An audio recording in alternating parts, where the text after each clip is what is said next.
Salut à tous, c'est Franck de la chaîne, bienvenue sur cette vidéo qui aujourd'hui va parler de culture de l'hypnose, va parler de Edwin Yager qui est un hypno américain assez connu, qui a notamment un PhD en psychiatrie et qui a pas mal enseigné l'hypnose clinique pour les médecins. Donc l'hypnose médicale, c'est très sympa ce qu'il propose. Euh, j'ai de la chance qu'on m'ait partagé quelques vidéos de ces cours, donc en l'occurrence du cours d'hypnose clinique, et je vais vous faire DVD par DVD des petites vidéos résumées pour que vous ayez un petit peu sa vision des choses que je trouve particulièrement pertinente, en tout cas moi que j'aime beaucoup. Donc, première chose dans sa partie de cours, première partie de cours, il laisse une vidéo qui est très sympa sur un accouchement sous hypnose. Je ne sais pas si vous avez déjà vu des accouchements sous hypnose. Là, en l'occurrence, c'était une césarienne. Donc c'était d'autant plus intéressant. On voit toute l'opération. On voit quand on ouvre complètement, qu'on prend le bébé, etc. Tout en ayant le praticien, parce que c'est le praticien, le médecin, le chir qui est en train de s'occuper de ça, qui continue à parler en même temps à sa patiente. Et cette dernière, elle chante. Alors c'est une jolie vidéo, je trouve. Il faudrait que j'arrive à voir si je peux pas juste découper cette partie-là, prendre cette partie-là pour vous la proposer, parce que je trouve que c'est vraiment beau et que c'est quelque chose qu'il est intéressant de partager dans l'hypnose. Donc après, des éléments que je trouve intéressants que propose Jaeger, il dit qu'il y a 3 éléments qu'il faut éviter en hypnose, on les connaît assez bien, donc les attentes excessives, l'anxiété que l'on peut créer et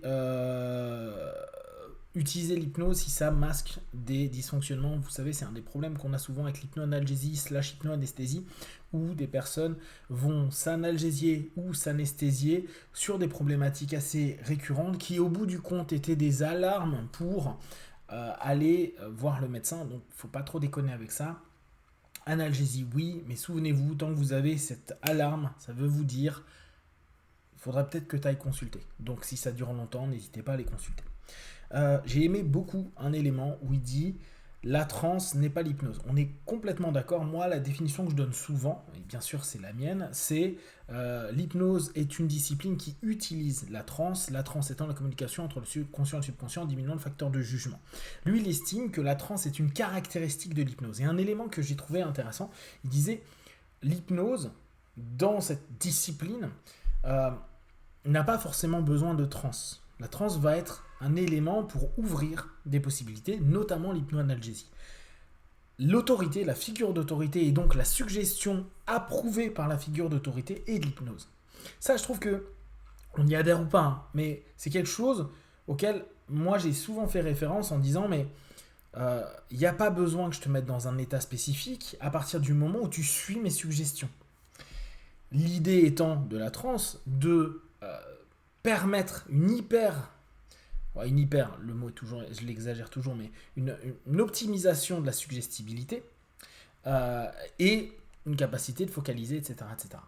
Mais pour Jaeger, cette notion-là, et souvent moi je le présentais comme on me l'avait présenté à l'époque en hypnose non verbale, de dire si je te tire la chaise et que je te fais ça, et que tu t'assois, c'est une réponse à une suggestion. Pourtant, tu n'es pas en transe, et pourtant, on va estimer que ça fait partie de l'hypnose.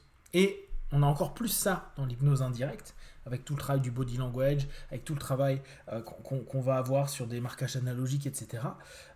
Où pourtant, la personne ne va pas avoir forcément l'impression d'être dans une transe, et pour autant, on va répondre à un ensemble de suggestions, je parle des marquages notamment, de façon subconsciente, et sans réellement s'en rendre compte consciemment, c'est dans ce sens-là. Et je trouve que c'est intéressant de reprendre cette notion-là, à savoir que c'est en débat, vous connaissez dans la communauté hypnose, il y a beaucoup de débats autour de tout ça, qu'est-ce que l'hypnose, comment, etc. Et qu'on sait à quel point c'est compliqué de définir l'hypnose, chacun prenant plus ou moins des choses qui lui conviennent par rapport après à l'expérience qu'il a, donc à une vision subjective des choses. On a du mal, même s'il y a des définitions dites officielles, à toujours valider les mêmes choses. Nous, en France, on a beaucoup, dans la définition de l'hypnose, un état modifié de conscience. Et aux États-Unis, il y a pas mal de définitions différentes. Donc ça, j'ai trouvé que c'était assez cool.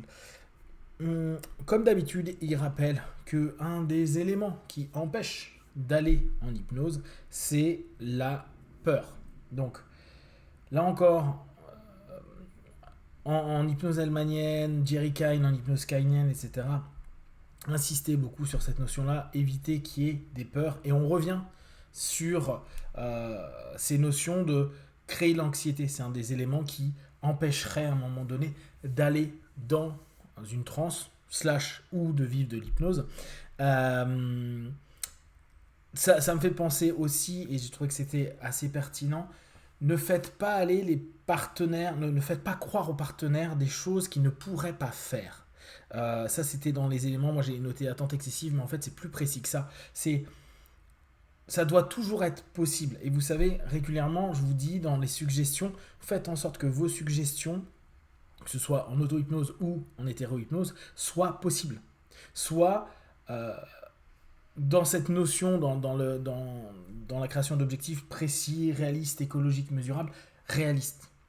Que votre cerveau ne soit pas en train de se dire on me raconte n'importe quoi, ça ne fonctionne pas. C'est pas parce que j'accepte plus de suggestions que je me rends compte peut-être de plus de potentiel que pour autant je suis illimité, invincible, incroyable, etc. etc., etc. Je ramène vers des étapes qui m'entraînent de plus en plus vers du possible. Avant de te dire que je vais te faire une opération à ventre ouvert, peut-être déjà te montrer que quand tu te pinces là, tu n'as plus de douleur.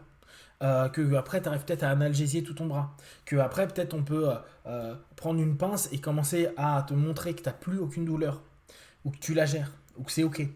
Et ça fait step by step. Ce qui est beaucoup plus acceptable, ce qui est notamment important pour nous dans le quotidien, de se dire je me suis fait une session, quelqu'un m'a proposé une session d'hétérohypnose ou j'ai moi fait une session d'auto-hypnose, si j'ai un résultat qui commence à valider ne serait-ce qu'à 50% ce que j'ai fait, bah je peux me dire tiens je diminue un petit peu mon objectif suivant et demain je vais tenter d'un petit peu augmenter parce que je sais que j'en suis capable vu que j'ai déjà avancé autant.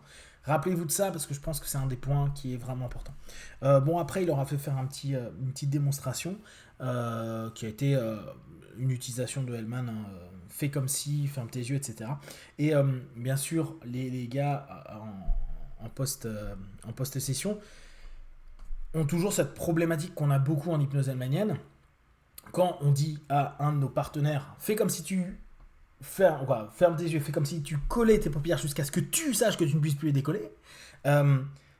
Il a bien appuyé, j'aime bien comment il le fait comprendre. Il a dit que tant que toi, tu es dans cette idée de faire comme si tu les fermais ou que tu les gardais fermés, donc tu es vraiment dans la concentration, la focalisation sur faire comme si tu les fermais, et que tu ne décides pas de pouvoir les ouvrir, que tu ne décides pas que tu ne fais plus comme si, et bien à ce moment-là, c'est sûr que tu gardes tes yeux fermés vu que tu es focalisé sur une seule idée qui est de faire comme si tu ne pouvais plus les ouvrir.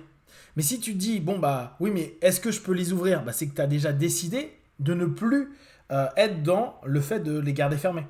Et donc je vais essayer de les ouvrir, et bah dans ce cas-là, si tu te dis, je vais essayer, je vais les ouvrir, bah dans ce cas, tu vas les ouvrir. Mais tant que tu restes dans, je fais comme si, et quoi qu'il arrive, je garde ces paupières fermées, et ça sera que quand je changerai, je sélectionnerai une autre autosuggestion, une autre orientation, une autre direction, que je vais dès lors pouvoir ouvrir mes yeux. Et c'est pour ça que nous, en tant qu'accompagnants, on dit, fais comme si tu collais tes paupières jusqu'à ce que tu saches que tu ne puisses plus les décoller, donc c'est toi qui décides.